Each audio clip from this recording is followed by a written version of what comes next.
Salut à tous, on est lundi et donc la coutume veut qu'aujourd'hui on parle de la semaine de nos Français. C'est parti.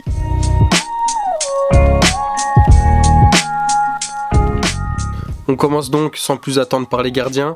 Paul Bernardoni avec Yverdon, c'est une victoire 1-0 et une plutôt bonne performance, notable. Escalès a permis à Bastia d'obtenir un 2-2 face à Annecy. Sans lui, peut-être que Bastia aurait pu perdre ce match, largement même. Gaëtan Poussin a été plutôt pas trop mal, malgré la défaite de Saragosse. Mais au poste de titulaire, c'est comme la semaine dernière. C'est Mike Maignan. Il est imbougeable et a encore été très performant pour une victoire du Milan, 3-0. Au poste de défenseur central, pas de surprise pour la mention honorable de Boscagli. Il est toujours là, il est toujours bien, toujours dans les clous. Ça sera pas plus, c'est juste une bonne performance. Pierre Kaloulou également a été positionné au poste de défenseur central et ça s'est bien passé. Badiachil avec Chelsea, une victoire 5-0, mais c'était en 16e de finale de FL Cup face à Barrow, donc on ne le mettra pas plus haut.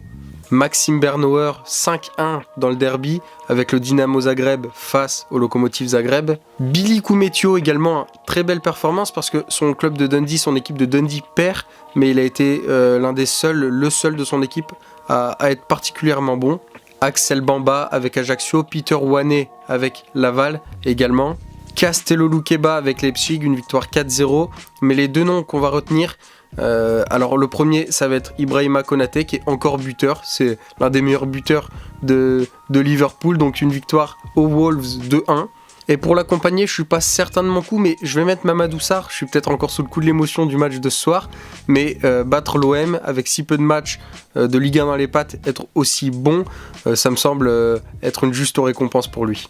Latéral gauche, alors on a dans les noms à citer Gavori, une passe décisive avec Düsseldorf qui permet à son équipe de gagner. Jules Godin aussi, une passe décisive avec le Paris FC, son équipe gagne. Riyad Hachem avec le Red Star pour un nul face au Clermont Foot. Mais il y a deux noms qui se distinguent particulièrement, c'est comme la semaine dernière, Théo Hernandez, un but, une passe décisive. Alors, comment ça ne peut pas être lui parce que cette semaine, on a eu le droit à Mathieu Hudol avec Metz, une victoire 6-0 face à Martigues, et c'est 2 buts pour lui, une passe décisive. Donc Mathieu Hudol, c'est peut-être même le MVP de cette liste, comme l'a été Tramoni la semaine dernière. À droite, c'est Hugo van der Merch qui va taper avec son club de Saint-Gallen Zurich, le premier du championnat suisse. Et quelle victoire, 4-1, on est obligé de le noter. Lilian Njo également a été pas mal. Valentin Rosier, c'est avec les Galles une passe décisive qui permet de faire un match nul face à Vallecano. Malo Gusto aurait pu être ce nom titulaire parce que c'est 2 bonnes performances en EFL Cup en 16e comme Badiachil, mais aussi contre Brighton qui a été vraiment très bon. Mais cette semaine, ce sera pour Thibaut Vargas, un but et une passe décisive pour Laval face à Rodez, une victoire 3-1. Et de nouveau une très bonne performance 3 jours plus tard face à Pau. Indéniablement, c'est pour lui cette semaine. Au milieu de terrain, on va citer des noms en vrac. Il y en a un petit paquet. Gauthier 1, Matteo Guendouzi, Manu Koné. Jabol Folcarelli a été également très bon, il a mis un but. Giovanni Hague, Kevin Danois également avec Auxerre, une belle victoire sur Brest. Owen Djené, Laurent Abergel et Lachuer également. 3 noms qui ont été aussi bons ce week-end, qui sont notables.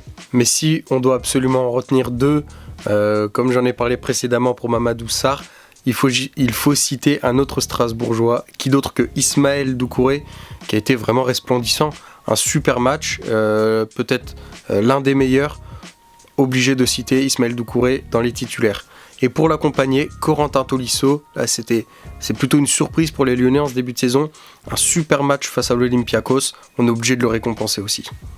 Pour les numéros 10, Bilal Brahimi, comme la semaine dernière avec Caen, on le cite de nouveau. Au bout d'un moment, on va finir par le mettre avec nos titulaires. Il va commencer à mériter. Enzo Mio, lui qui l'était titulaire avec nous la semaine dernière, a de nouveau fait un bon match, a de nouveau été bon. Valentin Jacob, c'est avec Ajaccio une passe décisive qui fait obtenir la victoire face à Grenoble. Ilan Kebal avec le Paris FC, Selouki, de nouveau encore avec le Stade Lavallois, a été plutôt performant. Nicolas Janvier avec Alain Yasport, c'est un but victorieux. Et Johan Le Penant avec Nantes, un but, une passe décisive. Il n'y a pas la victoire au bout, mais il a été particulièrement bon également. Ryan Cherki aurait clairement pu être notre titulaire. C'est dommage pour lui.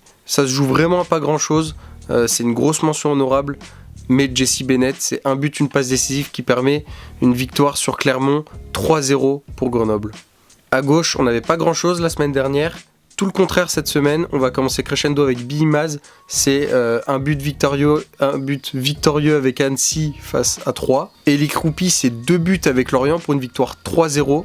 Johan Katlin, c'est un but qui permet à Utrecht une victoire sur Alkmaar à l'extérieur, donc grosse performance, mais on bougera pas Bradley Barcola qui en met 2 et qui a été vraiment très très bon ce week-end face à Rennes. Et à contrario de la semaine dernière où on avait personne à gauche, cette semaine c'est à droite où le côté est un peu désert. Moussa Diaby a été pas trop mal, mais ça ne suffit pas. On va mettre du coup, je l'ai gardé dans ma poche, un joueur qui joue buteur, ailier gauche. Il peut dépanner à droite, il a été monstrueux ce week-end. C'est Cheick Sabali avec Metz pour écraser Martigues 6-0. Lui, il en a mis 3, il n'a pas fait de détails, il n'a pas fait dans la dentelle, donc on est obligé de le mettre. Cheick Sabali. Et en pointe, pour finir, là pareil, comme au milieu cette semaine, on a une ribambelle de joueurs, donc on va les citer. Florent Dano avec les Randers au Danemark pour un match 2-2 face à Aarhus. Nkunku, un triplé, mais c'était en 16e pour pareil que les autres joueurs de Chelsea précédemment. On va pas le mettre plus haut, mais un triplé c'est notable. Ajaccio gagne 2-0 sur Grenoble, c'est notamment grâce à un but de Soumano. Mbappé qui marque un beau but, qui plus est, on l'attendait. On le note également. Aurélien Schedler, c'est un but pour Dender face à Anderlecht, score final 1-1. Et Lisor, on est également obligé de le citer, parmi les Messins qui ont performé. Ça sera pas une place de titulaire, mais c'est déjà pas mal.